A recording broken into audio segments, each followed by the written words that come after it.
सभी देशवासियों को स्वाधीनता दिवस की बहुत बहुत शुभकामनाएं। इस स्वाधीनता दिवस पर यदि हम उस सैनिक को याद न करें, उस सिपाही को याद न करें जो सरहद पर अपने देश की सुरक्षा के लिए बैठा हुआ है, वो अपने परिवार से बहुत दूर है, वहाँ का मंजर आप अगर याद करें, वहाँ की परिस्थिति के बारे में आप कल्पना करें, तो हम सब के रोंगटे खड़े हो जाते हैं।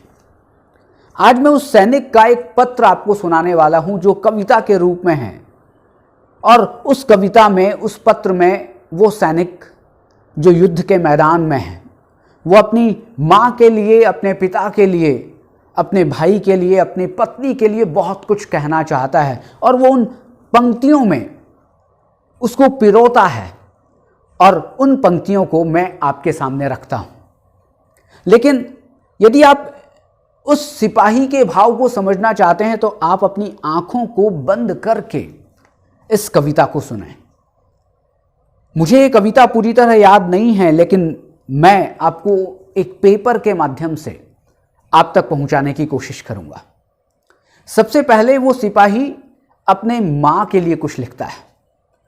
मां तुम्हारा लाडला रण में अभी घायल हुआ है, मां तुम्हारा लाडला रण में अभी घायल हुआ है, देख उसकी वीरता को शत्रु भी कायल हुआ है। रक्त की होली रचाए मैं प्रलय कर दिख रहा हूं, मां उसी रक्त से पत्र अंतिम लिख रहा हूं।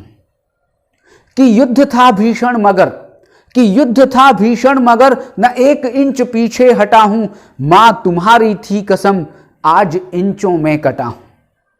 एक गोली वक्ष पर कुछ देर पहले ही लगी है। आप कल्पना करें कि उस सिपाही को, उस सैनिक को एक गोली अभी कुछ देर पहले अपनी छाती पर लगी है। एक गोली वक्ष पर कुछ देर पहले ही लगी है, मां कसम दी थी जो तूने आज मैंने पूर्ण की है। अब छा रहा है आंखों के आगे अंधेरा, अब छा रहा है आंखों के आगे अंधेरा, पर उसी में दिख रहा है मां मुझे नूतन सवेरा। कह रहे हैं शत्रु भी, हमारे देश के सैनिक इतने ज्यादा वीर हैं कि शत्रु भी उनकी तारीफ करते हैं। कह रहे हैं शत्रु भी, मैं जिस तरह शैदा हुआ हूं, लग रहा है सिंघने की कोख से पैदा हुआ हूं, लग रहा है सिंघने की कोख से पैदा हुआ हूं। कि ये न समझो मां, कि ये न समझो मां कि मैं चिर नींद लेने जा रहा हूं, मैं तुम्हारी कोख से फिर जन्म लेने आ रहा हूं, मैं तुम्हारी कोख से फिर जन्म लेने आ रहा हूं। अब आप सबसे माफी चाहूंगा क्योंकि शब्दों की सीमा का उल्लंघन कर रहा हूं। हम सब मां के लिए बहुत कुछ कहते हैं, मां के लिए अपने भावों की अभिव्यक्ति करते हैं, और वो सैनिक वहां पर बैठा है, सरहद पर है, गोलियां लगी हुई हैं, और उस समय वो अपने पिता के लिए कुछ लिखता है। ओ पिता, मैं तुम्हें बचपन में पहले ही बहुत दुख दे चुका हूं। ओ पिता, मैं बचपन में पहले ही तुम्हें बहुत दुख दे चुका हूं। तुम सदा कहते थे ना, तुम सदा कहते थे ना, ये तुझे ऋण भरना पड़ेगा, एक दिन कंधों पर ले मुझे चलना पड़ेगा।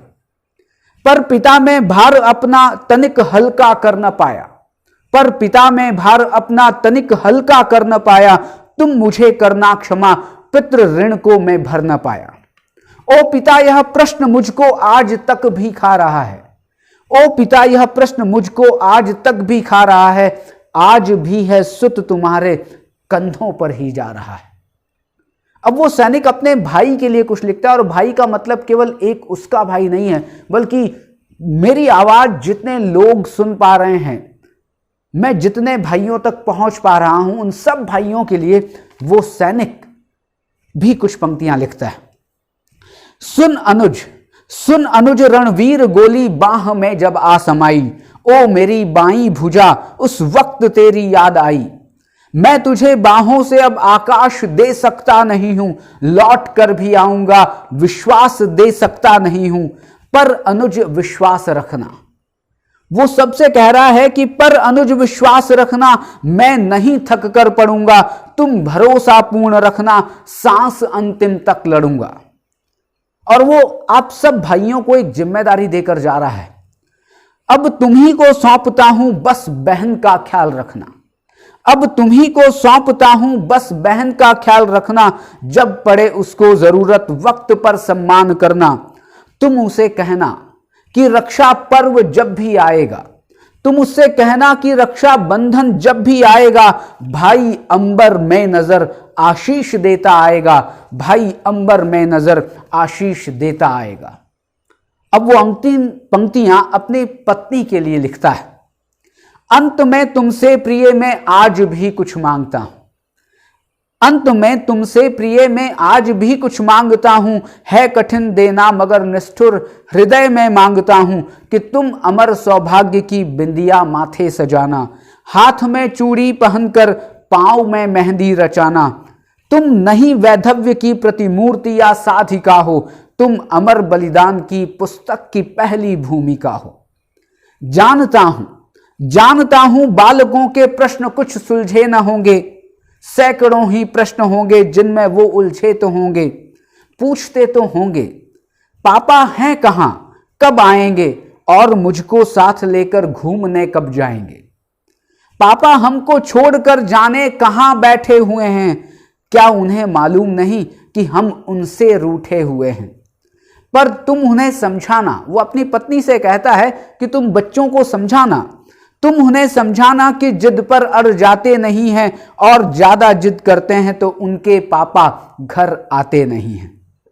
मैं यहां कुलदीप के हित शौर्य किससे गढ़ रहा हूं, एक आधी सी प्रतिज्ञा उसके हिस्से कर रहा हूं। तुम अकेली हो, वो अपनी पत्नी को कहता है कि तुम अकेली हो, पर इस धैर्य को खोने न देना, भर उठे दुख से हृदय पर आंख को रोने न देना। सप्तपद की यात्रा से तुम मेरी अर्धांगिनी हो, 7 जन्मों तक बजोगी तुम वही स्वरागिनी हो। इसलिए अधिकार तुमसे बिन बताए ले रहा हूं, मांग का सिंदूर तेरा भारत मां को दे रहा हूं, मांग का सिंदूर तेरा भारत मां को दे रहा हूं। यूं तो तुम्हारे इश्क पर ये जान भी कुर्बान है, यूं तो तुम्हारे इश्क पर ये जान भी कुर्बान है, पर मेरे प्यारे वतन पे अपना इश्क भी कुर्बान है, पर मेरे प्यारे वतन पर अपना इश्क भी कुर्बान है। धन्यवाद।